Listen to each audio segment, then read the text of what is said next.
Supercross Live, supercrossonline.com. Kevin Barnett with Kevin Windham, Geico Honda.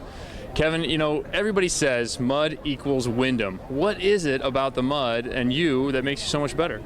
I think it's just growing up down in the South where it rained a lot, and you know, the Geico Honda's been running great all season, and I'm ready to get them on the podium again. You know, it's obviously going to be dry here in Indy. Beautiful weather here outside and inside this nice stadium. But you know, when a mud race is in town, I smile and I have fun, and I get so excited about it because I know that it's not going to be a typical race. There's not a lot you can do about it. You just kind of got to go out there with a light mindset and have fun with it and kind of slosh your way around, and that always has proven to work for me.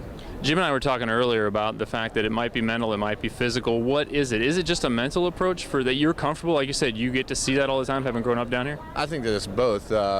Anything that happens in a sport is based on mental preparation. I mean, there's so many riders that are so good at what they do, and the shortcomings from rider to rider is so razor thin. I mean, it's literally splitting hairs right now, where you know you're working your butt off for like a tenth of a second, or even sometimes less. So mental toughness and you know, awareness of the situation and what's going on in your changing environment, because Supercross changes lap in and lap out. I mean, it's always changing. So yeah, mental is kind of 100% of this game. I mean, everybody that's out there has so much skill. I mean, everybody.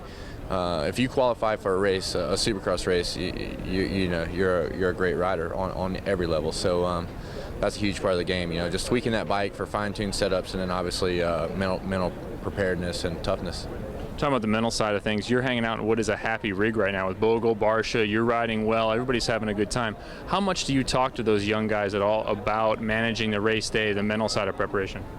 A little, but not that much. I mean, like I said, all those guys, if you're here, you're on your game, and it's certainly no different for those guys. Bogle's been very impressive on his first year out. I mean, Barsha, of course, the defending champion, who's you know, at least to date sweeping and looking really well for a repeat there on the Lights Championship. But you know, sometimes I use them as much as they use me. I mean, if I can see them unraveling or something, if a practice or something doesn't go the way that they think it should, you know, about all I can tell them is, hey, it doesn't matter. I mean, I've won races from being 9th, 10th, or even 11th fastest in qualifying times in practice. I mean, it's really about getting a good start and having that bike set up. So, I mean, from that aspect, I can talk them off the cliff of, you know, sometimes not every ride goes the way you want, but it's all about the main event. And then from their side, helping me is just the youth and enthusiasm and energy that they bring to the game. I think after 18 years as a professional, you can kind of get stuck in your ways, and you know, it's important to kind of continuously redefine yourself. And I think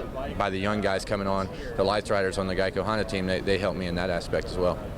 After 18 years of riding, it seems almost counterintuitive, but more focus now versus when you were younger? Because it seemed in my career, when I played volleyball for 10 years professionally, is that I got a family and everybody, and I had more responsibilities. It seems like the floor was a place where I could escape. Is this for you a place where you can come and just focus every week?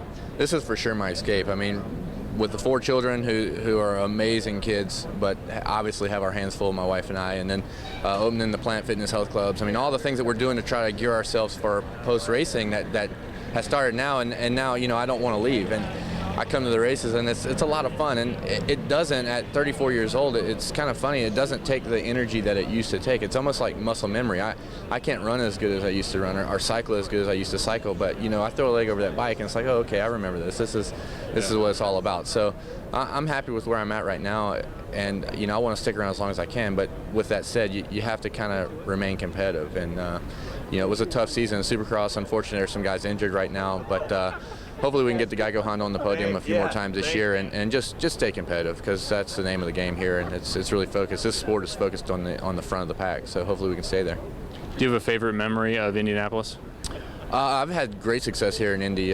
We've won some rounds here. The dirt is always amazing here. The crowd's great. So, I mean, that's really all it takes. I mean, good dirt and then a past success. And, I mean, that's all it takes to love a city. So it's no different here in Indy, and I look forward to a good night here tonight.